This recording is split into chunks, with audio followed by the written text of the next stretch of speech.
Everyone's life starts pretty much the same way. Mom and dad meet, fall in love, um, have some fun for a little time, and boom, you're born. But me, well, I'm the daughter of a doctor and an economist, so I'm basically the result of a buy one tonsilectomy and get a free consultation for your plus one. And a case of amoebiasis going wild thanks to a kind of information asymmetry. Once upon a time, my aunt had chronic tonsils, and the doctor went like, "Yep, let's get those tonsils." So on surgery day, my grandma, my sick uncle, and my mom showed up at my dad's clinic. I like to imagine more or less my dad in that way. Good morning, ma'am. What's your daughter's name? And my grandma obviously like, Eddie? Oh, no, no, no, your other daughter. Ah, Stella, but no, it's Eddie who's sick. Oh, no worries. I like to do this deal. What do you think if I examine your two daughters and I just charge you for one of them? Intern, come here. You're operating on Eddie because I need to thoroughly examine Stella. Did you see her?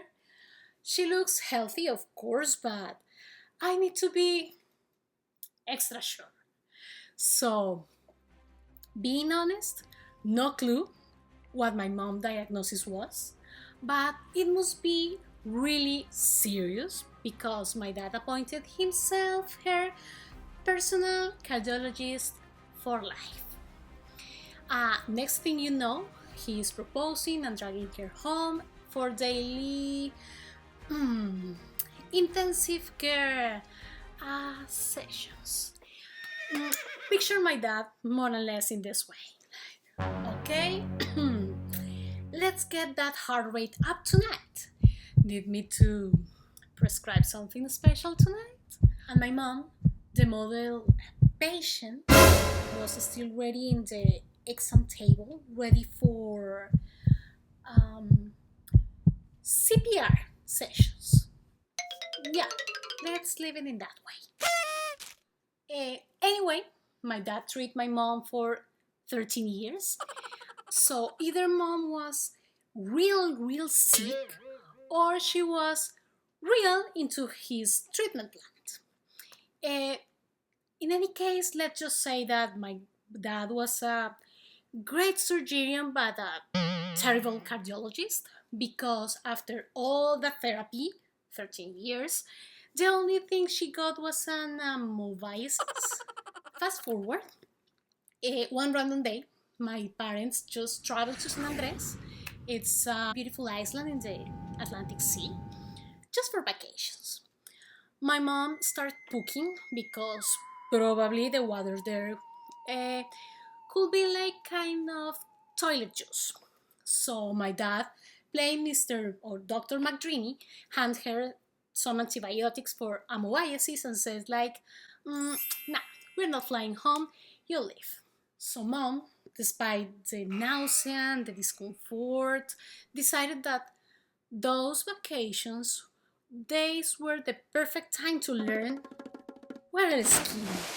So cue her face planting into the ocean every 30 seconds. So, so much fun. But actually, I'm pretty sure that it was way funnier for all the folks watching her from the beach than for her. Actually, if I can be honest, I would love to see her while I was laying in the sun with a crazy coconut cocktail on my hand, like, hey, look at her go!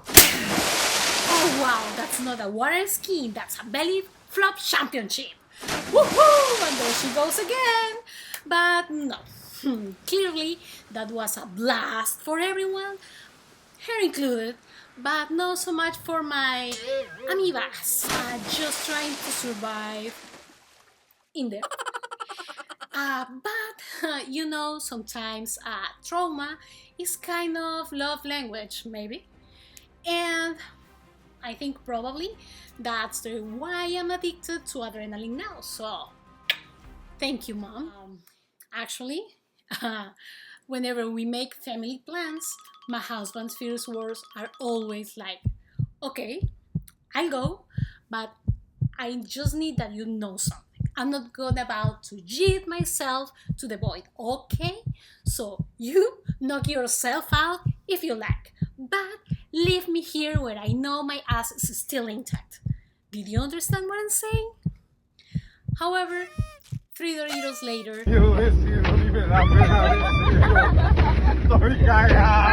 there is he, giving his best attempt to do things I love in his safest way. So that's exactly the reason why I love this man to death.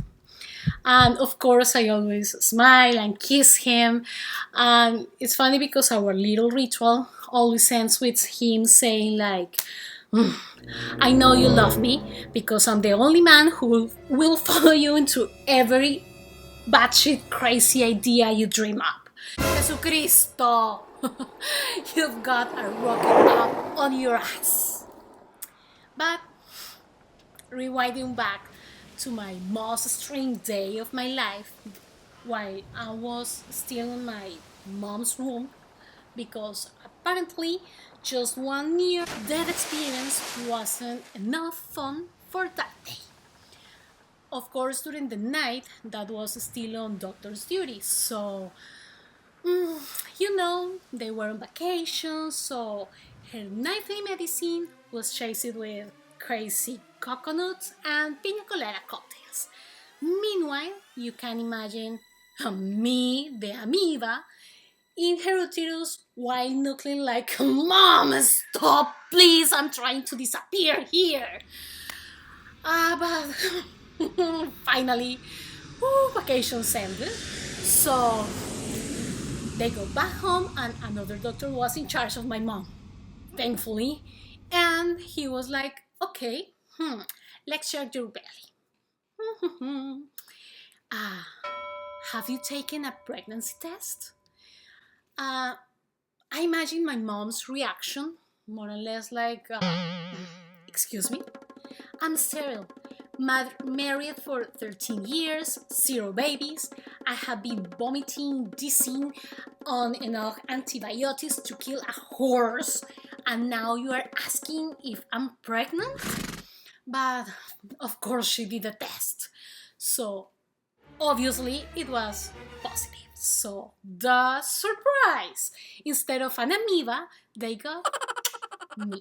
But obviously, a few months later, I just pop out, seemingly healthy, but surprise. Do you really expect a calm, well-adjusted little girl to pop out after all of that?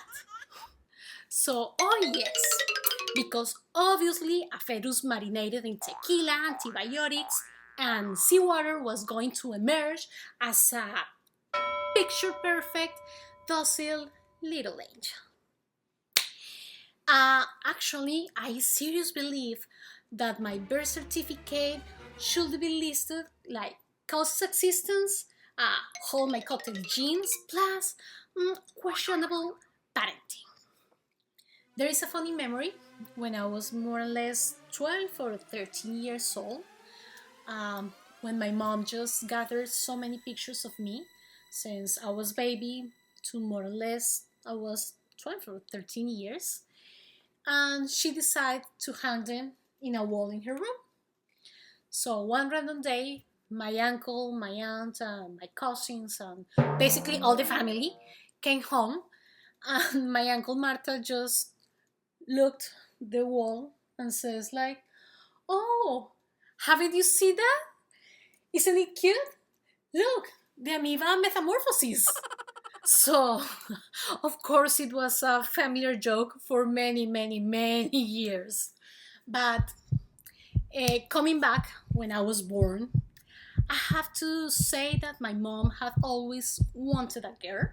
So, my name was picked eons ago, Diana Marcela. An English version, more or less Diana Marcela. And who knew that a name that I didn't choose will define me so much? Let's break it down. Diana has many meanings. The first one, bullseye. So, congrats! You're the reason why I'm doing this amateur stand-up comedy. Because someone clearly hit the target when they met me. The second meaning, armies wake up call first thing in the morning. So, are you still questioning why I'm always battle ready? The third meaning is a Roman goddess or hunting, nature, and the moon and childbearing. About hunting, well, I don't kill animals, so if you're starving, the chicken and I will just hug it out and die together, for sure. But in a broader context, oh yeah, I'm basically a full-time lizard bounty hunter in my own house, courtesy of Violeta, my daughter's cat, who delivers in between 2 and 3 gifts daily. I find them everywhere, in the shower, on my clothes, more or less in the soap. More or less like 2 weeks ago, I woke up and realized that I had been cuddling one lizard between my legs during all night.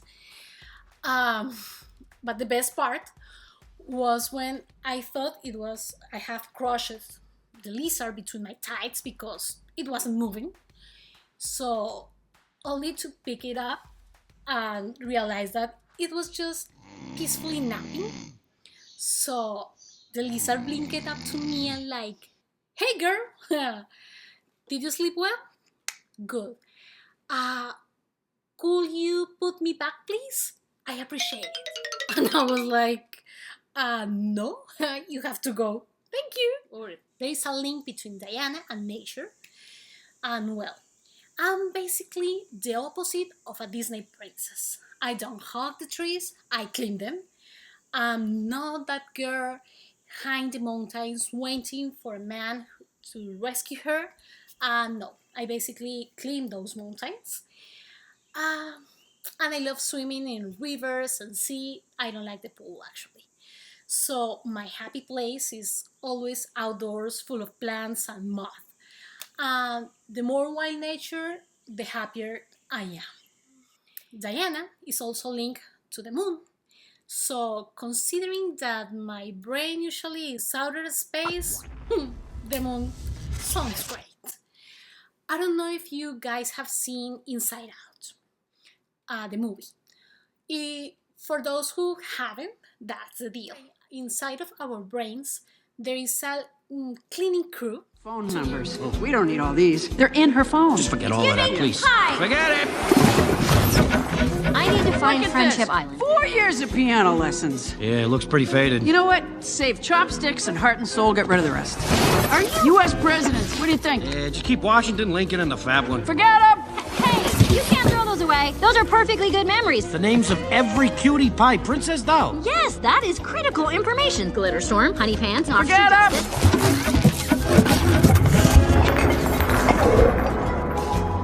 Hey, bring those back. They're in the dump. Nothing comes back from the dump. Yeah, look, lady, this is our job. Well, my 2 cleaning guys are basically golden retrievers in lab coats because my memory works more or less in this way. I'm usually reading about something: history, economics, art, science, politics, music, whatever. Let's say I'm reading about rare earths. Then my husband walks in and says like, "Honey, can you go to Publix and grab some tomatoes and onions, please?" And of course my daughter chimes in, "Mom, get some lemons for me, please." So, of course, I go. So, I'm driving, thinking about what I was reading. And meanwhile, in my brain, the cleaning crew was like, "Oh, look, new memory. Oh, wow. Did you know that rare earths keep your electronics from overheating? Oh, wow. But hey, look, there is a new memory here. Uh, Onions, tomatoes, lemons. What's this? It should be an antique memory, so nothing important. So let's vacuum it? Yes, let's clean it up. So whoop, they vacuum my memory, and obviously I get to Publix and I'm like, okay, if I drove here is because I need to buy something. Tangerines. Gabriela loves tangerines, so probably she asked for some. So tangerines. I haven't taken a breakfast, so probably milk and eggs. Yes, of course.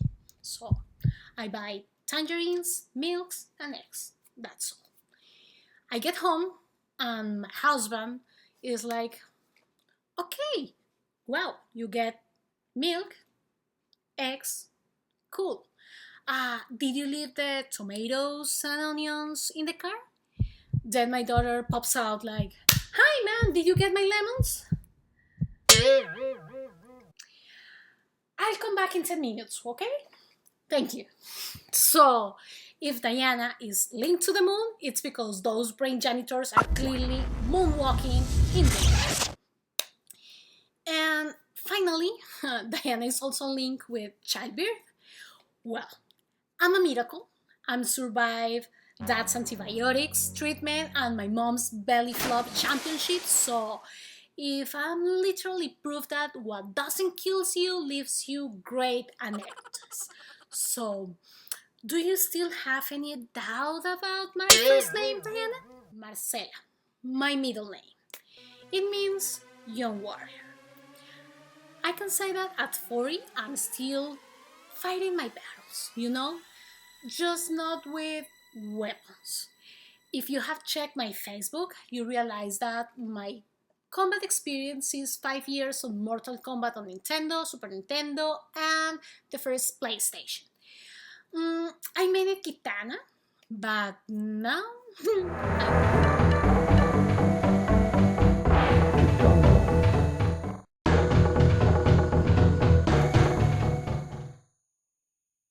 Round one, fight!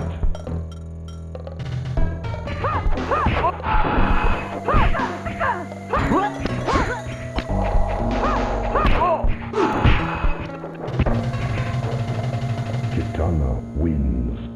in that way. Hold up.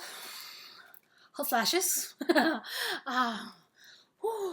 You wanna fight? Cool, but may I die near to the air conditioning, please? Thank you. I appreciate it. I'm melted. So nope, fighting, strictly speaking, isn't my thing. Not even with knives, because I have cut myself multiple times, if you can see. Just cooking.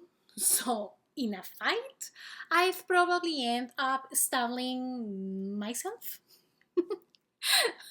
But Marcela also comes from Martialis, the Roman god of war, Mars. And depending on what you mean by war, I can be very good or a big mess. I'm good at writing. I've always believed that my best weapons are words. But it's not easy when the world always gets on fire each time that I just share my humble opinion. But I will speak about this later. So by the moment, if by some wild chance, Nancy, my middle school Spanish teacher, and Daniel, my high school philosopher professor, are watching this video, well, I must confess that nothing have changed since then. And you don't know how much I have loved you for all my life. but I will dedicate another chapter to my school years. I must confess, I'm so bad fighting if you put me on the front lines. Actually, I wrote a funny memory on my Facebook about the first time that I put myself on the front line in a war against the guerrilla in Bogota. We were about to fight the epic battle against the guerrillas like a bunch of Rambos, but that's a story for the next chapter, and will you soon understand why weapons are not exactly my thing. However, if I have had to face a battle, I always prefer to spin the tale. I could write it as a Shakespeare drama, or I can do it as a clown comedy. You just choose the literal genre, and I'll bring the chaos. But as this has been too much ado about nothing so far, let me properly introduce myself. My name is Diana Marcela. Usually people call me Diana in English because the full scientific name of this beautiful 4 years old amoeba, it's only used by my mom when she's mad at me like, Diana Marcela, come here, what did you do again? And I'm like, being myself, I guess.